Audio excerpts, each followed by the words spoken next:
नमस्कार। सुर्खियों के बाद सबसे बड़ी बात करेंगे, सबसे बड़ी खबर की बात करेंगे और ये उपचुनाव में बहुत ज्यादा इसके मायने होंगे। कमलनाथ से स्टार प्रचारक का दर्जा छीन लिया गया। चुनाव आयोग ने यह कार्रवाई की है। कमलनाथ के बयानों के आधार पर यह कार्रवाई हुई है और इस लिहाज से देखा जाए तो कांग्रेस पार्टी को यह बड़ा झटका है। पीसीसी चीफ कमलनाथ के बयानों के बाद यह एक्शन हुआ है।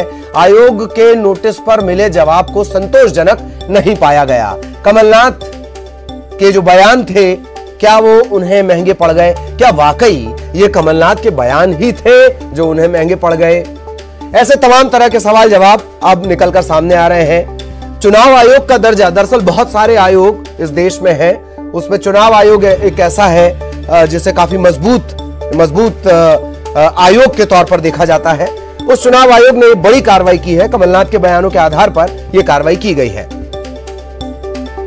अब थोड़ा सा और पीछे आपको लिए चलते हैं कि उपचुनाव की शुरुआत के साथ ही टारगेट पर कमलनाथ रहे, लेकिन जिस तरीके से कमलनाथ लगातार बीजेपी को घेरते रहे, धीरे धीरे हमले व्यक्तिगत होते गए। कुछ दिनों पहले अभी वीडी शर्मा साहब आए, कल या परसों वीडी शर्मा साहब आए। वो एक लंबी चौड़ी लिस्ट लेकर आए थे जिसमें कमलनाथ के अतीत का जिक्र था। तमाम तरह के आरोप बाहर निकाले गए थे।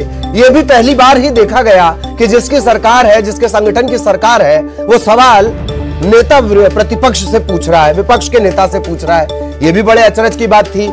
इन सब के बीच आज आयोग ने यह कार्रवाई की है। हितेश वाजपेयी इस वक्त हमारे साथ जुड़े हुए हैं बीजेपी से। डॉक्टर वाजपेयी, कमलनाथ से स्टार प्रचारक का दर्जा चुनाव आयोग ने छीन लिया है, बड़ी कार्रवाई, आपके लिए वॉकओवर जैसी स्थिति? देखिए, मुझे लगता है उससे ज्यादा महत्वपूर्ण है कि लोकतंत्र में हम लोग कहते आए हैं कि मर्यादाएं होनी चाहिए जी। और लगातार हमने देखा 27 तारीख को यही तो बड़ा सवाल है। मर्यादाओं के उल्लंघन के बहुत सारे मसले आपके ऊपर भी थे। तकरीबन 170 से 200 शिकायतें थी। नहीं, आप नाराज होंगे, लेकिन क्या मैं अपना वक्तव्य पूरा कर सकता हूँ? बिल्कुल, जाहिर तौर पर सीधे रास्ते पर आप चलेंगे तो मुझे टोकने की जरूरत ही नहीं पड़ेगी डॉक्टर साहब।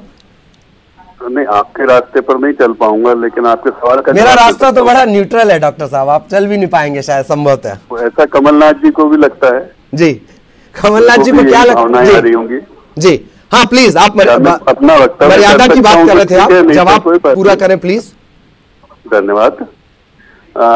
कमलनाथ जी का जो मैं कह रहा था कि जो लोकतंत्र का मजबूत स्तंभ चुनाव होता है, जिसमें कि हम लोग जाते हैं, और जिस प्रकार से मंच से उन्होंने न केवल अपशब्दों का प्रयोग किया, इन्होंने सिटिंग चीफ मिनिस्टर को नालायक कहा, फिर उसके बाद बात कमीने तक पहुंच गई, फिर भूखा नंगा, और बहुत लंबी श्रृंखला है। अपने सहयोगी मंत्री के लिए उन्होंने अपशब्दों का प्रयोग किया जो एक दलित नेत्री है। तो इन सब बातों को आयोग के समक्ष रखा गया और इसके बावजूद भी सभाओं में भी देखा गया, कहीं अनुमति दी, कहीं नहीं ली, बहुत अव्यवस्थाएं देखने को मिली। और इस बात को जब हमने कठोरता से रखा चुनाव आयोग के सामने हियरिंग पे, चुनाव आयोग ने भी हमारी बात को सुना। हमारे प्रदेश अध्यक्ष विष्णुदत्त शर्मा जी ने भी इस आवेदन को रखा था 27 तारीख को। उसके पश्चात चुनाव आयोग की यह कार्रवाई मुझे लगता है इस बात को सुनिश्चित करेगी कि हमें चुनाव में अपनी मर्यादाओं में रहकर चुनाव को लड़ना चाहिए।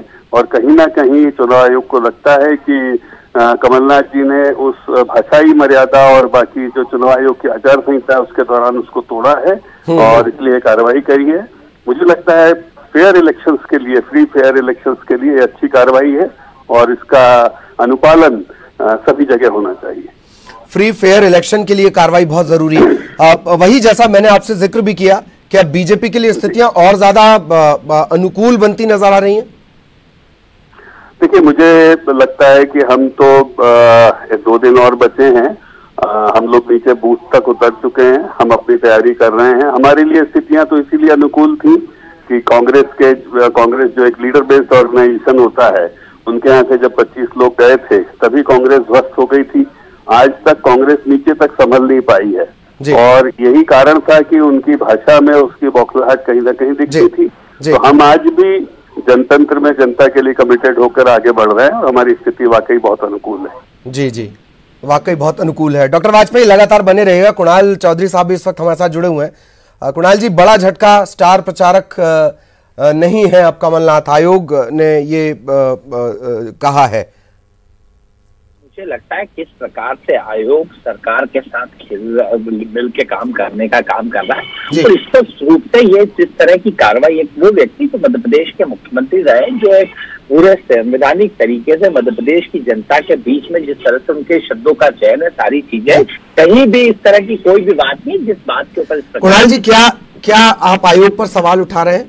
अगर एक शब्दों में मैं आपसे पूछूं तो नहीं, स्पष्ट है जिस प्रकार का आयोग का ये रहना है, कहीं ना कहीं ये लोकतांत्रिक मूल्य प्रदेश देश में बिकते जा रहे हैं, लोकतंत्र का कत्ल होते जा रहा है। इन कत्ले आम को बचाने के लिए हम संवैधानिक रूप से जनता के दरबार में है, और आज उस व्यक्तित्व को जिनके नाम से और कई, लेकिन अब आप जनता के दरबार में कम से कम कमलनाथ साहब तो नहीं जा पाएंगे, चौधरी साहब? तो भी जाएंगे, स्टार कैंपेनर नहीं तो भी जाएंगे। स्टार कैंपेनर नहीं जाते हैं क्या? किसने कहा कि स्टार कैंपेनर नहीं जाते हैं? कहीं स्टार कैंपेनर कमलनाथ जी को स्टार कैंपेनर की लिस्ट में रहे नहीं रहे तो भी स्टार ही है, वो तो हमारे कांग्रेस के स्टार है और मध्य प्रदेश की जनता के स्टार है, जिन्होंने किसान का खर्चा माफ किया, गरीब की पेंशन बढ़ाई, लोगों के काम करने का काम किया, माफिया के खिलाफ अभियान चलाया, तो जनता के स्टार है। स्पष्ट रूप से किस स्टार लिस्ट में हटा दे उससे कोई फर्क नहीं पड़ता। कमलनाथ जी जाएंगे और मध्य प्रदेश की जनता के बीच में जनता उन्हें 10 तारीख के दिन जो स्टार बना रही है मध्य प्रदेश का, वापस मुख्यमंत्री। चलिए इस फैसले के खिलाफ क्या इस फैसले के खिलाफ किसी कोई अदालत का विकल्प कुणाल जी आप अपनाएंगे, या जनता की अदालत ही सर्वोपरि है अभी भी? देखिए, हमारे लिए जनता की अदालत सर्वोपरि है। जनता की अदालत के बीच हमारा केस चल रहा है। स्पष्ट रूप से जिन्होंने लोकतंत्र के मूल्यों को बेचा, जनता के वोट को बेचने की हिम्मत करी है, उनके खिलाफ जनता खड़ी हुई। और ये चुनाव कोई भी पार्टी नहीं लड़ रही कांग्रेस है, भारतीय जनता पार्टी को बिकाऊ लाल मिलावट साहब वर्सेस मध्य प्रदेश की आम जनता है जिसके मत को बेचने का काम किया है। जनता इन्हें जवाब देगी, जनता की अदालत से पूरी ताकत के साथ, और ये कार्रवाई या कुछ भी कर ले, कुछ भी कोशिश कोई भी कर ले। हालांकि ये भी कहा जा रहा है कि आप सुप्रीम कोर्ट भी जाएंगे। मैं आऊंगा कुणाल जी, आपके पास आऊंगा, जरा जवाब ले लेते हैं। डॉक्टर वाजपेयी हमारे साथ जुड़े हुए हैं। डॉक्टर वाजपेयी, सुना आपने आयोग को लेकर भी दबाव में काम करना या लोकतंत्र की हत्या, ये दोनों आरोप आपने सुने? देखिए रवि जी, कांग्रेस का ये जो रूप है ये हमें हमेशा देखते हैं। जब भी कांग्रेस हारती है तो वो इसी प्रकार से चुनाव आयोग पर प्रश्न उठाती है कि साहब वो तो बीजेपी से मिल गया है। फिर उसके बाद अभी 3 तारीख को पोलिंग हो जाएगी, उसके बाद बोलेंगे कि साहब वो तो ईवीएम मशीन में गड़बड़ है। फिर उसके बाद 10 तारीख को काउंटिंग हो जाएगी तो उसका धरना देंगे, प्रदर्शन करेंगे। लेकिन ये कभी ये नहीं सोचते कि जब मंच से कमलनाथ जी जैसे व्यक्ति इस बात को कहेंगे कि वे आईजी और डीआईजी की वर्दी उतार देंगे, तो इस बात से साहब वर्दी तो आप नहीं उतार पाएंगे, लेकिन आपको जरूर पदच्युत कर देती है जनता। ये जनता आपकी कुर्सी से हटा देती, यही लोकतंत्र होता है। जनता चुपचाप आपको देखती है, आपको महसूस करती है, आपके छलावों को महसूस करती है, और फिर जिस दिन ईवीएम सामने आती है वो आपको कुर्सी से उतार देती है, कुर्सी से उतार देती है। कुणाल जी, इस पर भी आपका रिएक्शन, और उसके साथ मेरा एक सवाल रहेगा। आपने भी तकरीबन 170 से 200 तकरीबन, मुझे एग्जैक्ट फिगर याद नहीं है, शिकायतें की हैं। इसे लेकर आयोग ने क्या कोई एक्शन लिया है या इस पर कोई कार्रवाई हुई है? कुणाल जी, देखिए, इस बात से खरीदे हुए जनादेश की सरकार चलाने वाले करने वाले जनता की आदत करना, जनता इन्हें अपदस्थ करेगी। पहले भी करा था, आज फिर करने वाली है। कमलनाथ जी के नेतृत्व करने वाली है। ये चिंता नहीं करे इस बात की गलतफहमी में कि ये कहीं ना कहीं जो है। और दूसरी चीज, जिस प्रकार से लगातार वीडियो कहीं वो और सारी चीजें सामने आने के बाद भी कोई कार्रवाई नहीं होती है, और उसके बावजूद जिस प्रकार की चीजों के ऊपर स्पष्ट है अधिकारी इंदौर के अंदर जिस प्रकार से अधिकारी समझा रहा है कि विधायक समझा रहा है कि भैया ये आएगा तो हो जाएगा, जो कार्रवाई करी जा रही है कांग्रेस के कार्यकर्ताओं की करी जा रही है, तो स्पष्ट है अधिकारी बात सुन ले स्पष्ट रूप से कि मध्य प्रदेश के कांग्रेस के कार्यकर्ता या जनता के ऊपर कोई भी कार्रवाई करने से पहले ये तारीख को 10 तारीख का, ठीक है, यही सब बातें कही गई थी ना, यही सब बातें कही गई थी। आयोग ने इसे आपत्तिजनक माना कि अधिकारी ये बात सुन ले, 10 के बाद 11 भी आएगी। फिर अभी एक सांवेर के आपके प्रत्याशी हैं, वो फला को फला जगह टांग रहे थे, तो ये तो कतई जायज नहीं कहा जा सकता चौधरी साहब। कार्रवाई किस तरह की हो रही है? आप साथ में देखिए किस तरह से कार्यकर्ताओं के ऊपर, 40 लोगों के ऊपर, कहीं किसी को जिला बदर करने की कार्रवाई, किसी के ऊपर इस तरह की कार्रवाई, और जिस तरह के कोई व्यक्ति नहीं है, कहाँ क्या बात के ऊपर कार्रवाई हो रही है लगातार तरीके से। 14 मंत्री मुख्यों का जो विधायक नहीं है वो इसीलिए बना है चुनाव को प्रभावित ठीक। आपको सबसे पहले इससे संज्ञान लेना था कि ये जो लोग चुनाव लड़ रहे हैं, ये जनता से चुने हुए नहीं है, बिगड़ खरीदे हुए जनादेश के मंत्री। ठीक है चौधरी साहब, मैं आपको रोक रहा हूं, थोड़ा देर से भी आप जुड़े थे, बहुत बहुत शुक्रिया आपका। डॉक्टर वाजपेयी हमारे साथ जुड़े रहे, बहुत बहुत शुक्रिया। इन सबके बीच तमाम जो पुराने बयान हैं, वो कोई भी नेता हो सकते हैं, वो बीजेपी के हो सकते हैं, वो कांग्रेस के हो सकते हैं, सबके बयान आपने सुने हैं। आयोग का फैसला भी, आयोग ने जो एक्शन लिया है वो भी आपने सुना है। अब इन सबके बीच जरा रिएक्शन आ रहे हैं, वो आपको सुनवाते हैं। बयानों को लेकर कमलनाथ जी पर ये फैसला किया गया है, उससे भी कहीं 100 गुने घातक बयान बिसाहू लाल सिंह के, स्वयं मुख्यमंत्री के और भारतीय जनता पार्टी के 50 नेताओं के हैं, जिन पर चुनाव आयोग ने कोई कार्रवाई नहीं की है। इससे पता चलता है कि चुनाव आयोग एकांगी रूप से फैसले कर रहा है। क्या किसी दूसरे व्यक्ति की, भद्र महिला को कहना चुनाव आयोग को सुनाई नहीं पड़ता? देखिए, लगातार भारतीय जनता पार्टी गंभीर शिकायतें पीसीसी के अध्यक्ष और नेता प्रतिपक्ष कमलनाथ जी की करती रही है, और जो गंभीर मामले थे, एक महिला दलित नेता के बारे में भी जिस प्रकार की टिप्पणी थी, जिसे चुनाव आयोग ने भी गलत माना था, और बहुत स्पष्ट तौर पर यह सिद्ध हो गया था कि ये चुनाव आयोग को ठेंगे पर रखने का काम कर रहे हैं। भारत निर्वाचन आयोग ने जिस प्रकार का फैसला लिया है, भारतीय जनता पार्टी उसका स्वागत करती है। अब ये कम से कम क्षमा तो मांग लें प्रदेश की जनता से, 28 विधानसभा क्षेत्रों से, और दलित समाज से, दलित की बेटी, दलित की नेता इमरती देवी से। और इन सब के बीच भोपाल से खबर, कोलार पाइपलाइन फूट गई है, 50 फीट ऊपर तक पानी उछल रहा है, फव्वारे की शक्ल में पानी दिख रहा है। इससे पहले भी कोलार पाइपलाइन से इसी तरह के पानी फूटने की खबरें आई थी। ये इस वजह से भी आपके लिए जरूरी है कि नेता तो पानी की बात कर नहीं रहे हैं, इसी वजह से आपको इन सब चीजों पर बहुत ध्यान देना है। फूटी हुई पाइपलाइन से लाखों लीटर पानी लगातार बर्बाद हो रहा है, एहतियातन सप्लाई बंद करवाई जा रही है। अब 2 दिनों तक भोपाल की जल प्रदाय जो व्यवस्था रहेगी वो प्रभावित रहेगी। प्रभावित से ज्यादा शब्द अच्छा है कि वो बाधित रहेगी। बोरदा गांव के पास ये पाइपलाइन फूटी है, निगम के कर्मचारी रिपेयरिंग में जुटे हैं, पर सवाल यह है कि पाइपलाइन का फूटना और फिर उसकी रिपेयरिंग कर लेना, ये तस्वीरें देखते जाइए। ये भी अपने आप में एक अद्भुत दृश्य है कि पाइपलाइन फूट गई और उससे लाखों लीटर पानी इस तरीके से बहता रहा। लेकिन तस्वीर भले ही सुंदर नजर आ रही हो, पर वो लोगों के लिए, लोगों की जीवन को सांसत में ला देगी। पानी की सप्लाई इससे प्रभावित होगी, और ये पहली बार नहीं है। कोलार पाइपलाइन आदतन फूटने की आदी है।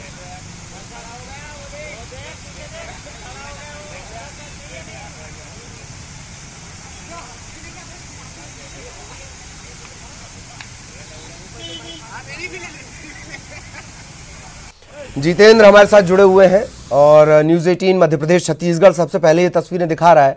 इस तस्वीर को देखकर ऐसा लगता है ये नज़ारे जैसा आपको एहसास होगा, लेकिन दरअसल ये बहुत ज़रूरी है कि पानी को बचाया जाए। जल मिशन जैसे मिशन चलाए जा रहे हैं, उन सबके बीच पानी की बर्बादी। बहरहाल जितेंद्र हमारे साथ जुड़े हुए हैं। जितेंद्र, क्या कुछ जानकारी लग पाई है, कब तक मरम्मत हो पाएगी और तब तक हजारों लीटर, लाखों लीटर पानी बह चुका होगा? देखिए ललित, अगर बात करें तो ये नजारा भी देखने में काफी खूबसूरत लग रहा है, मगर ये कहीं ना कहीं भोपाल वासियों के लिए दुखदायी होगा, क्योंकि अब 2 से 4 दिनों तक भोपाल वासियों को पानी की किल्लत हो सकती है। ये कोलार की मुख्य पाइपलाइन है, जो पाइपलाइन फूट गई है, अब लोगों के घरों तक पानी नहीं पहुंचेगा। लोग अभी जरूर अपने कैमरे में इस दृश्य को कैद कर रहे हैं, मगर उनके घर अब कल सुबह का नल नहीं आएगा और 2 दिनों तक ये पानी की पाइपलाइन सुधर नहीं पाएगी। कह सकते हैं नगर निगम की एक बड़ी लापरवाही है, जिसके चलते इस तरह के हादसे कभी न कभी होते रहते हैं। चलिए, बहुत बहुत शुक्रिया जितेंद्र इस तमाम जानकारी के लिए।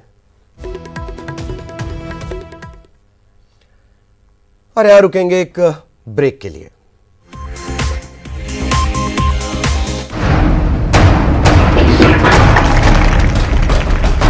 आज सियासी सफर में हमारे साथ मौजूद रहेंगे ज्योतिरादित्य सिंधिया। कभी आपने सुना है कि किसी भी प्रदेश में कैबिनेट मंत्री त्याग पत्र देते हैं मुख्यमंत्री से प्रताड़ित होकर?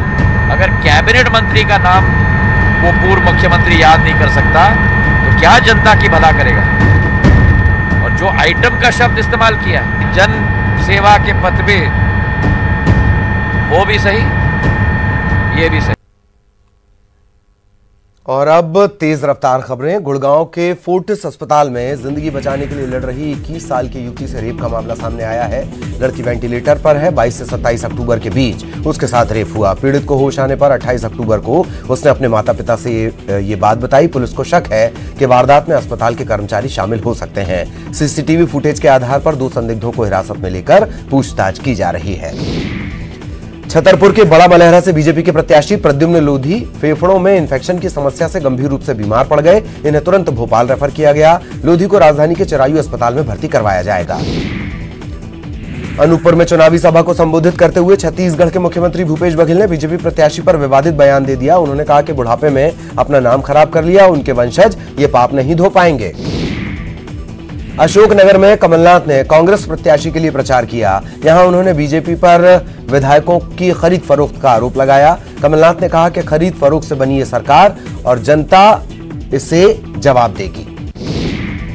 अशोकनगर में ही कमलनाथ के साथ चुनावी सभा को संबोधित करते हुए कांग्रेस के नेता आचार्य प्रमोद कृष्णम ने फिर अपशब्दों का इस्तेमाल किया। उन्होंने सीएम और सिंधिया के लिए अमर्यादित शब्द कहे। दाग वाले बयान पर सीएम के वार के बाद कमलनाथ ने पलटवार किया। कमलनाथ ने ट्वीट कर कहा कि जो बेदाग थे वो बेदाग रहेंगे, जिसकी गवाह खुद जनता है। जिनके चेहरे दागदार हैं वो हमेशा ही दागदार रहेंगे, इसकी गवाह भी जनता है। फ्रांस के खिलाफ कांग्रेस के विधायक आरिफ मसूद के द्वारा भोपाल में प्रदर्शन किए जाने को लेकर वीडी शर्मा ने पार्टी पर निशाना साधा और पूछा कि क्या सोनिया गांधी और कमलनाथ फ्रांस के खिलाफ और आतंकवाद के समर्थन में किए गए प्रदर्शन का समर्थन करते हैं। रायसेन में सांची विदिशा बॉर्डर पर एक कार से 8 लाख से ज्यादा की रकम बरामद की गई। गंजबासौदा निवासी ऑल्टो सवार आशीष जैन के पास से 8,53,400 रुपए मिले हैं। इनसे जुड़ा कोई कागज नहीं मिला और इसके बाद ये कार्रवाई की गई। आशीष जैन की माने तो खेती का सामान लेने के लिए वो भोपाल जा रहे थे।